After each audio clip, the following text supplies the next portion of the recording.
Assalamualaikum warahmatullahi wabarakatuh. Nama saya Meilan Adisti Ridwantika. Di sini saya akan menjelaskan tentang bagaimana cara membuat jurnal umum, buku besar, neraca saldo. Sebelum itu, kita harus tahu saldo normal dari masing-masing kelompok akun. Pada harta, apabila harta bertambah, maka pencatatannya pada posisi debit. Dan apabila harta berkurang, maka pencatatannya pada posisi kredit. Pada kewajiban, jika utang bertambah, maka pencatatannya pada posisi kredit. Dan sebaliknya, apabila utang berkurang, maka pencatatannya pada posisi debit. Pada modal, jika modal bertambah, maka pencatatannya pada posisi kredit. Jika berkurang, maka di posisi debit. Pada pendapatan, jika pendapatan bertambah, maka pencatatannya pada posisi kredit. Jika pendapatan berkurang, maka pencatatannya pada posisi debit. Dan pada beban, apabila beban bertambah, maka pencatatannya pada posisi debit, dan apabila berkurang, maka di posisi kredit. Jurnal umum adalah jurnal yang dipergunakan untuk tempat melakukan pencatatan bagi segala jenis bukti transaksi keuangan yang muncul akibat terjadinya berbagai transaksi keuangan perusahaan dalam suatu periode tertentu. Contoh membuat jurnal umum. Pada tanggal 1 Oktober 2020, Andi mendirikan bengkel yang diberi nama Andi Bengkel dan menginvestasikan uangnya sebesar 20 juta rupiah. Dari transaksi tersebut, akun yang dipengaruhi adalah kas yang bertambah senilai 20 juta rupiah di dalam debit dan modal yang bertambah senilai 20 juta rupiah pada kolom kredit. Pada kolom tanggal, diisi tanggal terjadinya transaksi, yaitu tanggal 1 Oktober 2020. Contoh soal berikutnya, pada tanggal 2 Oktober 2020, Andi membeli perlengkapan bengkel secara tunai sebesar Rp200.000. Akun yang terpengaruhi adalah akun perlengkapan yang bertambah di sebelah debit Rp200.000 dan kas yang berkurang di sebelah kredit Rp200.000.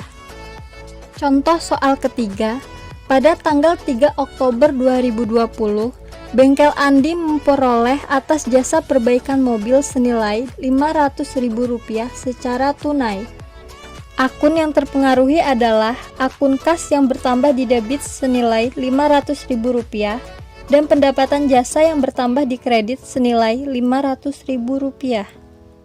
Soal keempat, pada tanggal 4 Oktober 2020, Andi membeli peralatan bengkel sebesar Rp1 juta secara kredit. Transaksi ini, akun yang terpengaruhi adalah peralatan bertambah di debit Rp1 juta dan utang usaha bertambah di sebelah kredit sebesar Rp1 juta. Pada jurnal umum, jumlah debit dan kredit harus balance. Jika tidak, maka ada yang salah dalam pencatatan transaksi ke jurnal umum. Buku besar adalah alat yang digunakan untuk mencatat perubahan-perubahan yang terjadi pada suatu akun yang disebabkan karena adanya transaksi keuangan. Buku besar memiliki beberapa bentuk. Yang pertama, bentuk T. Bentuk T ini adalah buku besar yang paling sederhana dan hanya berbentuk seperti huruf T besar.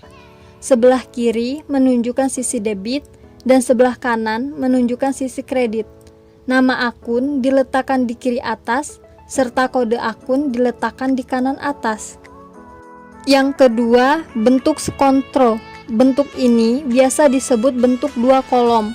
Sekontro berarti sebelah, menyebelah, atau dibagi dua, yakni sebelah debit dan sebelah kredit. Bentuk yang ketiga, bentuk stafel berkolom saldo tunggal. Bentuk ini digunakan jika diperlukan penjelasan dari transaksi yang relatif banyak. Selanjutnya yang keempat, bentuk stafel berkolom saldo rangkap. Bentuknya hampir sama dengan bentuk kolom saldo tunggal. Perbedaannya hanya di dalam buku ini saldo dibagi dua kolom, yaitu kolom debit dan kolom kredit. Setelah transaksi dicatat dalam jurnal, langkah selanjutnya yaitu memindahkan semua jurnal ke dalam buku besar. Pemindahan dari jurnal ke buku besar disebut posting. Dalam memposting ke buku besar, akun-akun yang digunakan perusahaan harus sesuai urutan.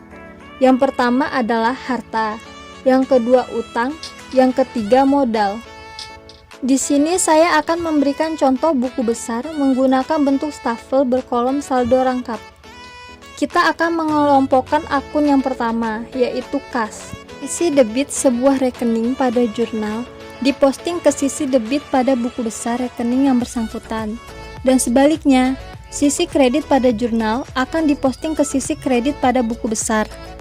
Untuk keterangan, diisi dengan transaksi yang mempengaruhi rekening yang bersangkutan. Pada kolom ref, masukkan kode sesuai dengan jurnal, beserta dengan halamannya. Misalnya, jurnal umum halaman 1, maka di kolom ref diisi JU1. Untuk kolom saldo, diisi dengan total saldo yang telah diperhitungkan dengan ketentuan debit ditambah debit, kredit ditambah kredit, dan debit dikurang kredit. Nomor akun diisi dengan sesuai dengan kode akun yang digunakan perusahaan. Dan di sebelah kirinya ditulis dengan nama akun yang bersangkutan. Neraca saldo disusun setelah semua jurnal diposting ke dalam buku besar. Neraca saldo adalah suatu daftar yang berisi seluruh jenis nama akun beserta saldo total dari setiap akun yang disusun sesuai kode akun yang bersumber dari buku besar perusahaan periode tertentu. Susunan yang pertama adalah rekening real, aktiva, utang, modal. Susunan yang selanjutnya adalah rekening nominal, pendapatan dan beban. Pengisian posisi saldo debit dan kredit berdasarkan dari saldo normal masing-masing rekening yang ada di buku besar. Nomor akun diisi dengan nomor penggolongan kode rekening.